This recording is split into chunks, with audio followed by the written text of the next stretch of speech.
Battery మాత్రం నేను link రెంట్కి ఇస్తాను. ఆ మంత్లీ సబ్స్క్రిప్షన్ అంటే ఫర్ ఎగ్జాంపుల్ మంత్లీ నాకు 3000 కట్టు. లేదు నేను అసలు అంత వాడను కదా అంటే ఫర్ ఎగ్జాంపుల్ చాలా మంది కార్లు తీయరు, మంత్లీకి నేను అయితే కిలోమీటర్స్ తిరుగుతానో అంతే పే చేస్తాను. దాన్ని ఇంటూ 2 రూపీస్ 3 రూపీస్ 4 రూపీస్ మంత్కి కడతావు. ఇక్కడ ప్లస్ పాయింట్ ఏంటంటే నువ్వు బ్యాటరీ ఆన్ చేయవు అండ్ ఈజీగా రిప్లేస్. పై వీడియోలో చూపించినట్టు బాస్ అంటే ఉన్న పాజిటివ్స్ అన్ని కూడా తెలుసుకున్నాం. అయితే బాస్ లో ఉండే అంటే బ్యాటరీ యాజ్ ఏ సర్వీస్ అందులో ఉండే నెగిటివ్స్ ఏంటో తెలుసుకుందాం. కంపెనీస్ అన్ని కూడా ఎక్స్ షోరూమ్ ప్రైస్ లో బ్యాటరీ ప్రైస్ ని తీసేసి మనకి బాస్ కింద మనకి ఇస్తున్నాయి.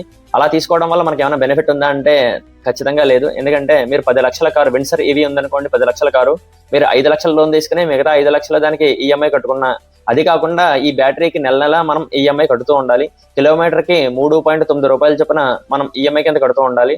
అదే 100 కిలోమీటర్లే వెళ్తే 400 రూపాయలు ఇవ్వాలని చెప్పేసి అనుకుంటున్నారేమో, కాదు. మినిమం అనేది కూడా ఉంది. మినిమం 1500 కిలోమీటర్లకి అంటే దగ్గరగా 5800 రూపాయలు మ్యానుఫ్యాక్చరర్కి ఇవ్వాలి. అది కాకుండా 2000 కిలోమీటర్లు వెళ్తే కనుక 8000 రూపాయల వరకు కూడా మనం మ్యానుఫ్యాక్చరర్కి చెల్లించాల్సి వస్తుంది. అలా చూసుకున్నట్లయితే పెట్రోల్ కారే ఇంకా చీప్ అవుతుంది. అది కాకుండా బాస్ అనేది మనకి అంటే మీకు పెట్రోల్ కార్ ఉండి మీ ఇంజిన్ ని రెంట్కి ఇస్తే ఎలా ఉంటుందో అదే బాస్ అనేది.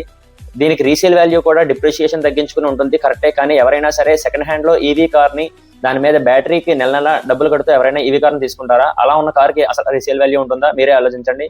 మరిన్ని వీడియోల కోసం లైక్ చేయండి, షేర్ చేయండి, సబ్స్క్రైబ్ చేయండి. Thank you for watching.